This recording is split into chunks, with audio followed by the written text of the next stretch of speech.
Just when you think that you've posted the most complete movement guide video about Deadlock on YouTube, the developers decide to change movement quite significantly. Not just with new objects on the map, but also with just a new move entirely, which is the wall jump.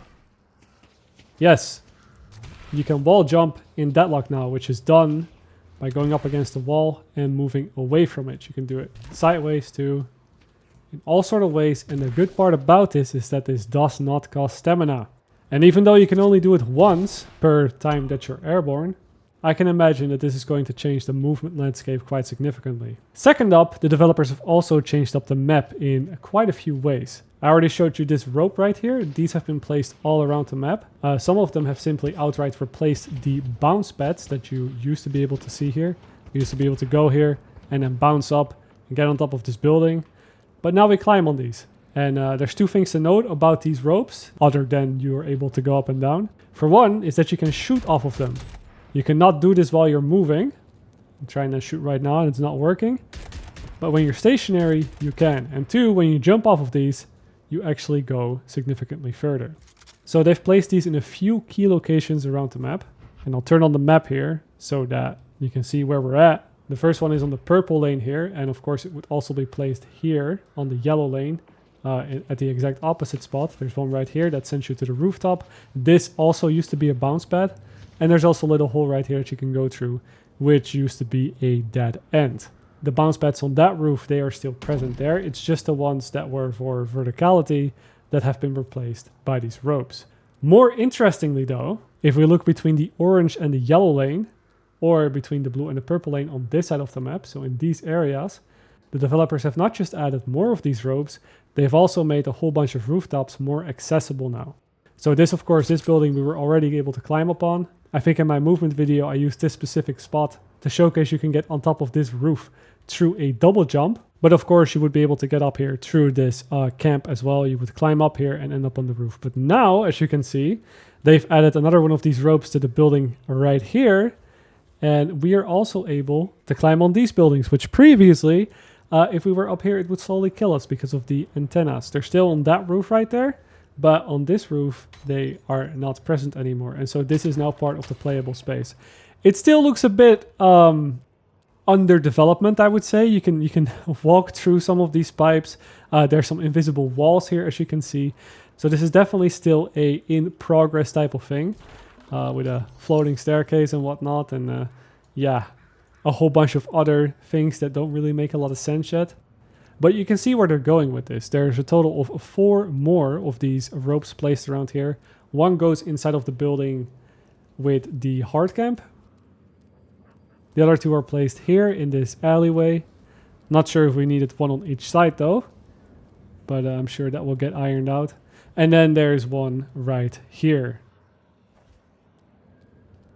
Now these I think are going to be very interesting for rotations. It's going to make it a bit more dangerous to push into this lane now, and the same goes for the other side of the map right here, where you can just get ganked from atop.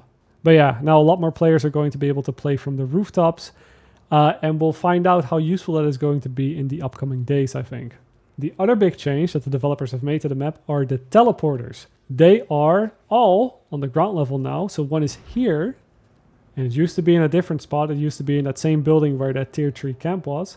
And it ends in this area now. So same spot, but of course it used to be up here, which was a bit more difficult to reach. And there's just a one of those men looking at us now.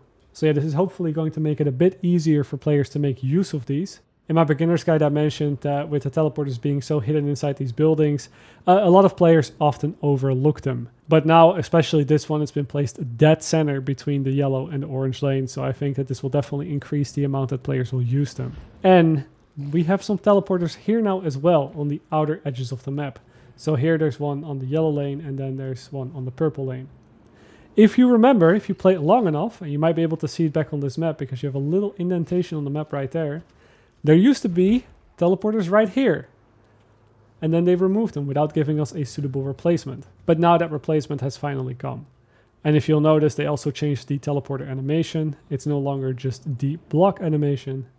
And it still does that weird thing when you come out of it. But yeah, one more set of teleporters to look out for. As for gameplay, there's a whole watch list of changes that Trust me, we're not going to go over every single item and see what small percentages have changed. Oh, high velocity mag, lost 5% bullet velocity. Oh my god, I'm never picking that again. No, that is not what we're doing. But I do want to show you just a couple more things that is going to affect how this game plays out. Oh, and also, yeah, you can see that these have been lowered now. So players are allowed to be up here. Previously, they had these antennas as well that would electrify them and slowly kill them. But now this is allowed, so you can just sit up here and yeah. Gonna be a pretty powerful spot. I'm wondering how that will play out. But as of gameplay changes, you'll see here that if I kill this Guardian, I have 3 ability points now. If I kill this Guardian, I still have 3. It still shows the logo that you get the ability points. That has not been removed, but you don't actually get ability points for them anymore. And then as for the walkers, they have changed the radius that you need to be in to damage them. So they have upped it by 2 meters. So previously you needed to be all the way up here. And now you can just... I was right on the sweet spot there. So yeah, it's right there. Other noteworthy changes are that the gold vases have now an increased drop rate. They increased the drop rate by 6%, that you can find these buffs in here. I'm not sure what the original number is. Someone might have to tell me, but it's more likely that you'll find these buffs now. So go hunting for them. And with the rooftops included, they've also just added a bunch more vases and gold boxes into the map. So going up here, I'm not sure if this would make it worth to add into your rotation, but at least if you go on top of these rooftops, there is something for you to find.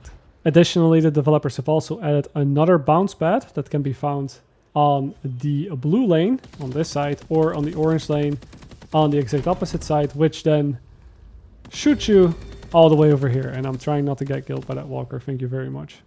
Now again, there's a whole watch list of items and changes to abilities that, well, you can find in the full patch notes, which I'll link down below. This is still a very experimental video. It's been a long time since I did a live commentary. So, you know, give me some feedback on this. Do you want to see more of this or not? But yeah, this video is just going to include the big changes. So we're going to look at the items now and I'll show you some of the most important things.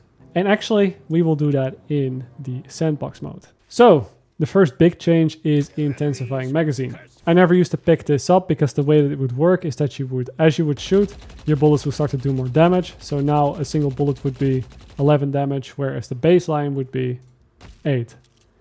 And the problem with this is that even if you let go of the trigger for just a millisecond, it would reset all the way back down to 0. And if you know how games go at the higher level, you're never just putting in that much damage unless you got someone caught in like a raid ult or something. There's always going to be a small move you do in between your shots, which means that you then get 0 value out of that item. But now it's been changed completely. And just as you wind up your weapon for more damage, it will also wind down. You can see it wind up in the bottom left of the screen and then wind down when I'm not shooting. So it goes about the same speed. And that means that now we can actually make use of this weapon. We can actually get it to max stacks, reload, and then if our reload was fast enough, we could continue shooting with still some stacks available. So this item did not really see a lot of use previously, but now it might just be one of the stronger items in the game. Definitely keep an eye out on this one. The other big change, and you might already see it here, is Headhunter, which is basically a new item entirely. It builds off of the high velocity mag, where it just builds into bullet velocity. And the added bonus with this one is that if you land a headshot, you get some move speed, you get some health back, and you also do more damage for that headshot. It has a 6-second cooldown, so you can only proc it every 6 seconds, much like Headshot Booster, which also only procs with headshots and also can only be used every 7 seconds. But yeah, these together, you can start doing a lot of damage with headshots, which of course we would never do because we only shoot at the foot in our games. The other big change, and we're going to have to play 7 for this, with an upgraded ult, and Majestic Leap, and Unstoppable. So the big change with Unstoppable is that you can now use it while channeling abilities. So if I would go up in the air and use my ult, previously, because I'm channeling, I would not be able to use Unstoppable, because I would not be able to use any items while I'm channeling. But now, that wasn't a good demonstration at all because my ult just ended. But now, I can pop it at any time. And that makes Unstoppable, because now it means that if you want your 7 ult to go through, and then you don't have to pop Unstoppable, and then use your ult, which then allows you to dodge any knockdowns for the first 6 seconds of your ult, but not for the remainder. Now you can use it proactively. So if someone uses a knockdown on you, you can just wait for it and then use your unstoppable to counter that. Very strong stuff. I'll actually have a video on crowd control coming out on the channel tomorrow, so that's perfect timing. It makes unstoppable one of the best items in the game if it wasn't already. The same would be true, for example, a haze ult.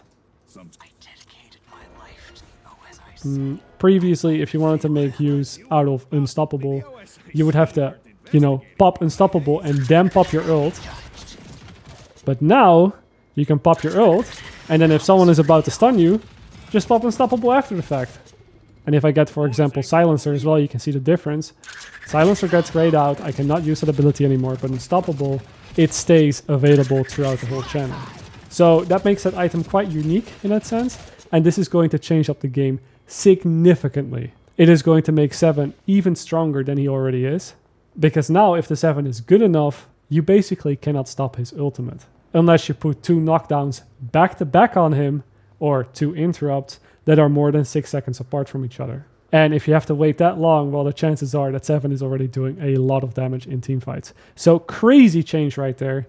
Do not let it go unnoticed.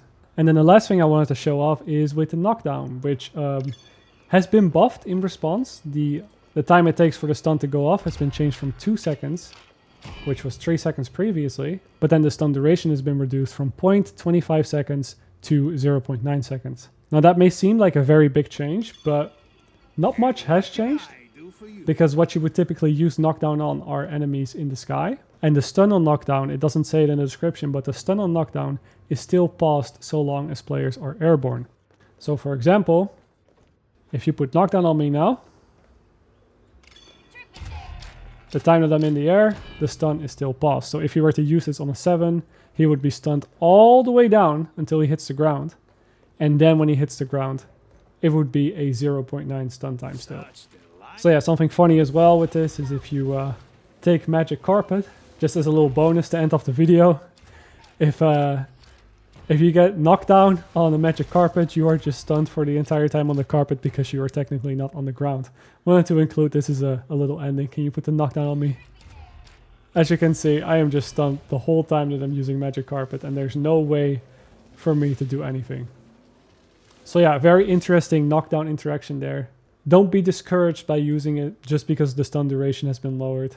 If you want to see the full patch notes and just go into all the small details, every single percentage that they've changed on every last item, I'll leave a link to it in the description down below. And let me know what you think of videos like this, where I just look at the most recent patch, go over the biggest stuff in a sort of lower effort video, just to have it out fast. But yeah, that's pretty much going to be it. Thank you for watching. This may be the first and the last patch notes overview that I do, depending on the reception. And I'll be back with a proper video tomorrow. So yeah, you'll see me soon. Bye.